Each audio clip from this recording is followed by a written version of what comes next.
ભાવનગર શહેરના તળાજા રોડ પર આવેલી ફોરેસ્ટ કોલોનીમાં આ એસીએફ અધિકારીએ તેની જ સગી પત્ની અને 2 સંતાનોની હત્યા કરી હોવાની ઘટના બની હતી।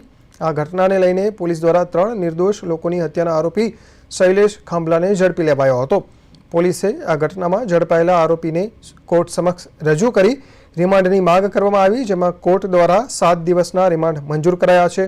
રિમાન્ડ દરમિયાન આરોપી શૈલેષને તેની સાથે નોકરી કરતી અન્ય યુવતી સાથે પ્રેમ સંબંધને લઈ તેની પત્ની અને 2 સંતાનોને તેણે મોતને ઘાટ ઉતાર્યા હોવાનું સામે આવ્યું છે।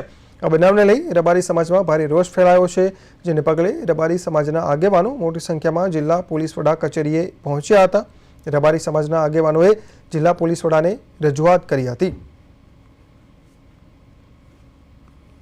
થોડા દિવસ પહેલા ટ્રિપલ મર્ડર જે શૈલેષ ખાંભલાએ કર્યું એના અનુસંધાનમાં મેં રજૂઆત કરેલી અને સાહેબે ત્યારે આશ્વાસન આપેલું કે તમારું 24-48 કલાકમાં જે હશે એ મેં આ ફાઇલ કરી દઈશું, જાહેર કરી દઈશું।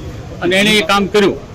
અમને કીધા પછી 24-48 કલાકમાં જ એણે પોતાએ આ કેસ રિટર્ન કરી લીધો અને અમારા સમાજની અંદર જે ચિંતા હતી ભયંકર શોધખોળ માટે એને એ કામ કરી દીધું। અમારા માટે મોટામાં મોટું કલંક છે, કારણ કે આ જે ખાંભલાએ જે કામ કર્યું શૈલેષે એ કોઈ ન કરી શકે। કોઈ સમાજમાં અત્યારે આવો દાખલો અમારા સમાજમાં અત્યાર સુધી આવું નથી।